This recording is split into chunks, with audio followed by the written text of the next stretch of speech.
Good morning, everyone. In this video, we are on page 2 of the note packet, continuing with polynomial division. Now, as I'm looking at problem A, what's different about this problem opposed to the last one we did is I am dividing by a monomial instead of by a binomial or a trinomial. When I'm dividing by a monomial, I don't have to do long division, which, as we've seen, is kind of a long, difficult process, and also would involve me putting quite a few placeholders into that first polynomial. So when you are dividing by a monomial, the easiest way of dividing is division distribution. And to illustrate what division distribution looks like, it's easiest if you write the problem vertically. So I'm going to go ahead and write my dividend on the top, the 27x cubed over 12x plus 12x over 3x squared. So 27x cubed plus 12x over 3x squared.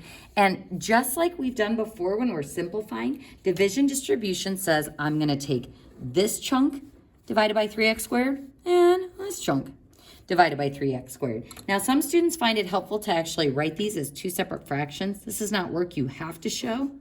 So 3x squared and then plus 12x over 3x squared.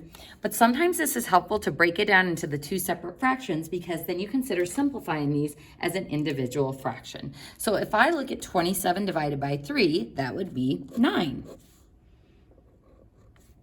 And if I take x cubed divided by x squared, we'd be left with an x. So you can kind of think about cross-simplifying as well. Take a 3 out of both of these, we're left with 9. Take an x squared out of both of those, we're left with x. Then, looking at my next fraction, 12 divided by 3 is 4. Or I can take a 3 out of both of those, which leaves me with 4. But then x divided by x squared. This is where cross-simplifying, I think, is a little bit helpful because I can take an x out of both of those, which leaves me with an x in the denominator. So, folks, this is my answer for this one. I've broken it down into two separate simplified fractions. So that is what division distribution looks like when we are dividing by a monomial. Now, looking at problem B, can I use division distribution here? Wah, wah. No, because we're dividing by a binomial. So I wouldn't be able to take both chunks divided by one thing because there are two things there, and division distribution doesn't work with a binomial. So this is one we would have to use long division for. So reviewing our vocabulary from the last page, this one would be the dividend, not because it's bigger, but because it is first in the expression. This guy is going to be the divisor. So dividend, divisor. So who goes in the house? The dividend. Who's outside the house? The divisor. So I'm going to hug this one to the left over here. So 2x plus 7. There's my dividing house. 4x cubed plus 30x squared plus 74x plus 64. Now, folks, what should I have probably checked for before I set up this problem? Placeholders. Now, I got lucky here because there weren't any placeholders necessary because I was actually counting down the powers as I wrote down the problem. But checking for placeholders, we look at the highest power, 3, then 2, then 1, then my constant. So I need every power covered in addition to that last constant one. Same with my divisor, I go 1 constant. So every power between the highest one, the degree, and the constant term is covered in both my dividend and my divisor. So folks, we are now ready to start those iterations of long division. Now this one is a little bit different just because my leader term, which is always the term with the x, not the constant, my leader term has a coefficient.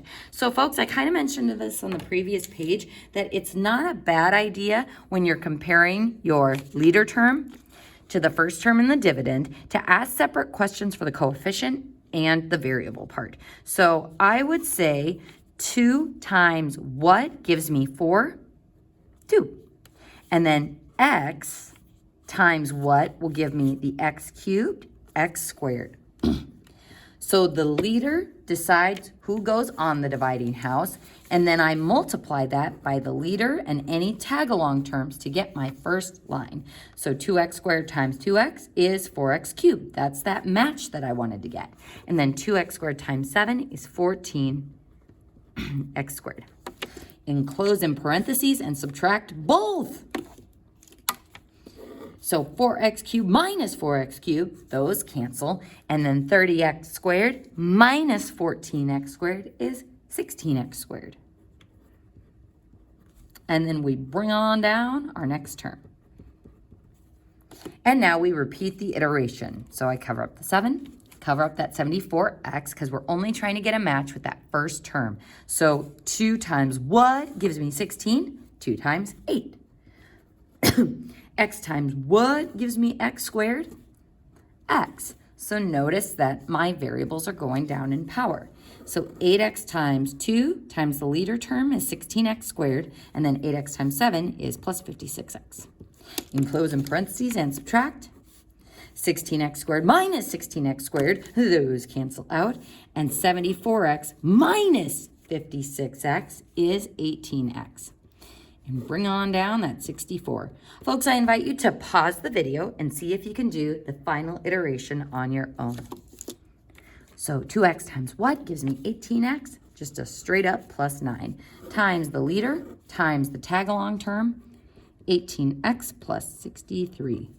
All right, folks, enclose in parentheses and subtract, and hopefully for your remainder you had 1. So now we're going to practice writing in fraction form and polynomial form. So folks, I like fraction form because it says dividend divided by divisor is equal to the quotient 2x squared plus 8x plus 9, and then plus the remainder over the divisor. The important thing about fraction forms notation is remembering that we don't just want to have a floating remainder. We don't just want to have the floating remainder over the divisor. This is joined to our quotient as a polynomial answer. So every single term is joined by a plus or a minus sign. So that is fraction form. And let's go ahead and do polynomial form. Now remember, polynomial form kind of demonstrates that relationship that says, hey, my dividend equals this times this, divisor times quotient, and then plus the remainder. So to say that in our mathematical expression, the dividend, 4x cubed plus 30x squared plus 74x plus 64. There we go. Plus 64. There's my dividend. And that is equal to my quotient times the divisor. So again, it's just saying this answer is equal to the multiplication of my quotient, the 2x squared plus 8x plus 9.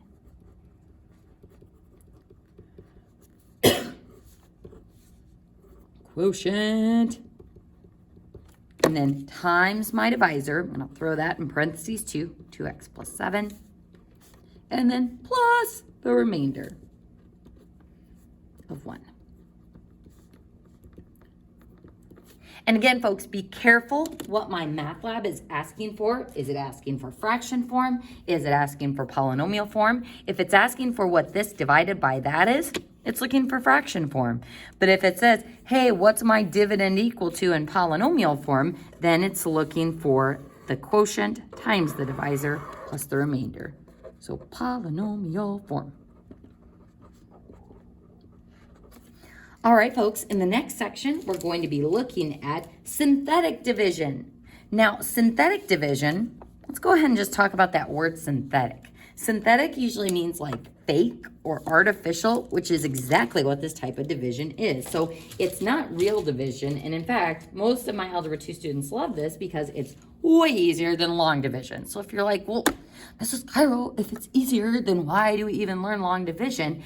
It's because synthetic division can only be used if your divisor is x plus a number or x minus a number. So the restriction on this is we can have no coefficients of the leader term. So no coefficients of the leader term. So could we do synthetic division on the one that we just did? No, because my leader term has a 2 with it. Now, folks, to be honest, there is a way you can make synthetic division work with having a coefficient there, but it involves a lot of fractions and it actually gets really, really ugly. Like ugly to the point that long division is actually easier. So just note that if there is a coefficient, you gotta use long division. If there isn't a coefficient, then you can use synthetic division. So there are some similarities to long division in that we are going to have to still check for power placeholders. But it's kind of like row echelon form, I guess, in that we kind of drop off all the variables and a lot of the complications and just focus on the number side. So folks, let's go ahead and start with this first problem and we'll check for our power placeholders first. We go 4, 3, 1 constant. It appears we are missing 0n squared. So we're just gonna throw a 0 in there so that that covers our missing power of 2. Now looking at my divisor, we've got a power of 1. Then a constant. So we're good to go there. From the degree to the constant, all powers are covered. So folks, how synthetic division works, or how the setup works, is we start with a little half box. What we put in this box is the opposite sign of our divisor's constant. So it's -3 in the divisor, it's a +3 in the box. So divisor constant, switch the sign, put it in the box. Next to this little box, we are going to bring down all the coefficients of our dividend. So 2 for n to the 4th, -10 for n cubed, 0 for that n squared, 30 for the n, and then 28 for the constant. We're going to leave enough space for another row of numbers, and we're going to draw a line. And how we start synthetic division iterations is we bring down our first coefficient. And what we do with this first number is we multiply it times the box. So 2 times the box is 6. And then we add straight down. So -10 plus 6 is -4. Then we repeat the process. We take -4 times the box is -12. And we add straight down. Then -12 times the box is -36, and add straight down, -6. Then -6 times the box is -18. Add straight down, and we get 10. So folks, we've done it. We have finished the iterations, but it's like, wait, what just happened? And like, what even is my answer? So folks, first, regular division is essentially repeated subtraction. So why are we doing repeated addition here? It's because we switched the sign of our divisor constant, and that accounts for the subtraction part. So synthetic division is easier because I don't have to mess with all that negative stuff like I do with long division. By switching the sign, it accounts for all those opposites. But now the challenge is, what are we looking at here? Like, what part of this is my answer? This bottom row represents the coefficients of my answer, but we have to put our variables back in and realize that the degree goes down by 1. So my starting degree of my dividend was 4. When we depress the polynomial, depressing the polynomial means breaking down the degree by division. So we depress it, we make it smaller. Our degree depresses down to degree 3. So degree of my dividend is 4. Degree of my answer, or my quotient, is going to be 3.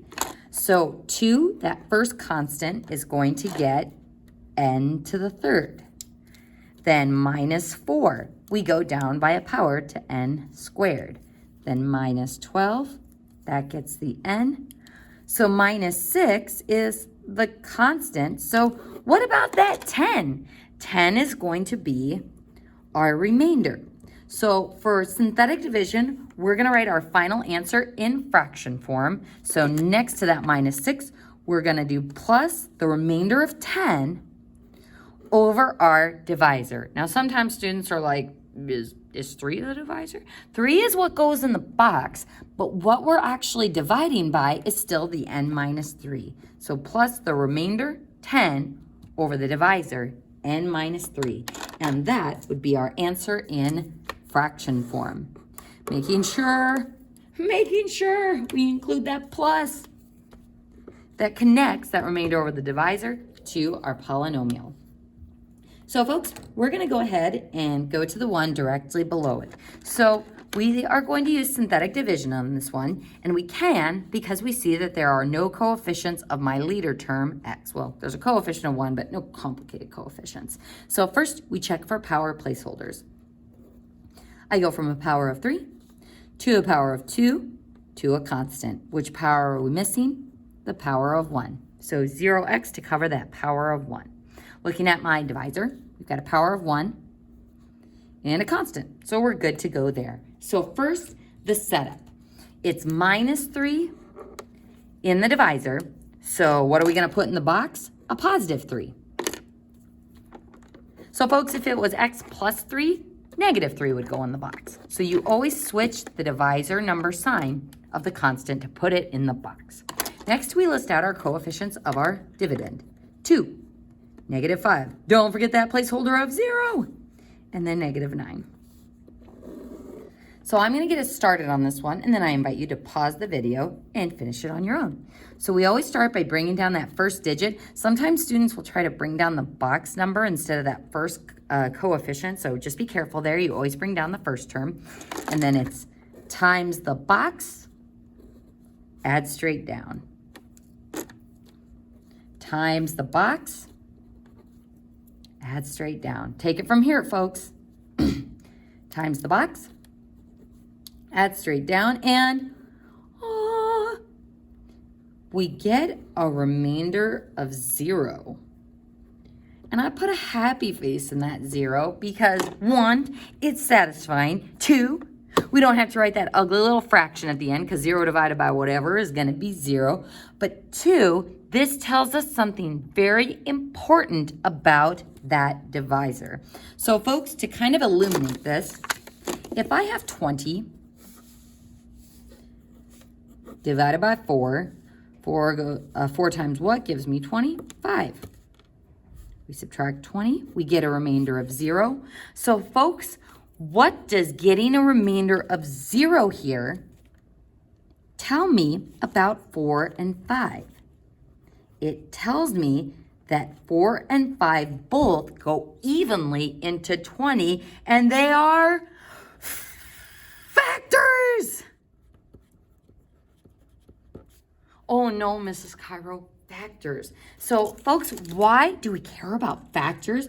As we've seen in previous chapters, factoring oftentimes leads to solutions. And in our case with polynomials, finding factors is going to help us find the x-intercepts. So this is something that's going to be a common theme in this chapter is if we can find a factor, then we can find the x-intercepts. So I want you to just put a box around this and say x minus 3 is a factor.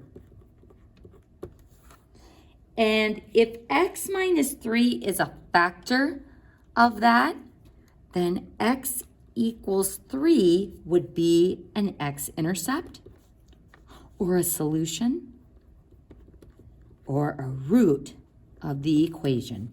And you can draw a little cloud around this because this is something that we'll be doing later as well. So if x minus 3 is a factor, if I set that equal to 0, that would give me x equals 3, an x-intercept, a solution, or a root. So folks, getting a remainder of 0 is a big deal because, you know, it's kind of fun, but also because it tells us that the divisor is a factor and also that the quotient is a factor. So let's go ahead and finish off this problem. Our starting degree of the dividend was 3. So our degree of our answer, or the quotient, will be 2. So that means my first coefficient, 2, gets x squared from the degree. And then we get 1x, or just x. And then plus 3, my constant. And that's it. If I did plus 0 over the remainder over the divisor, that would simplify to be 0. So this is my simplified answer. So it tells us the divisor is a factor, and my quotient is a factor 2. Just like here, when 4 goes evenly into 20, it tells me 4 is a factor and the 5 is a factor as well. So folks, what I would like you to do is I want you to pause the video and try problem B completely on your own. However, before I turn you loose, can we do synthetic division on this problem? Boo! Because there's a coefficient of our leader term, we have to use long division. So can't do synthetic, so long division. If you're like, can we do division distribution? No, we're not dividing by a monomial, so we can't do that either. So folks, pause the video, and once you are done, unpause it, and you can watch me work through it. So 2x plus 3 goes into it goes on the outside of our dividing house. 2, 1, constant. 1, constant, so no placeholders necessary. 2x squared minus 5x minus 12. There's our leader term. So 2x times what gives me 2x squared? 1x, or just x, times the leader times the tag along term, 2x squared plus 3x. Enclose in parentheses and subtract. And that will give me a negative 8x. So careful to make sure you're subtracting all of those terms. Bring on down that negative 12. And then 2x times what gives me negative 8x? Negative 4 times the leader times the tag-along term, negative 8x minus 12. Enclose in parentheses and subtract. And ta-da! We get a remainder of 0. So what this means is this is a factor, and our quotient, x minus 4, is a factor 2.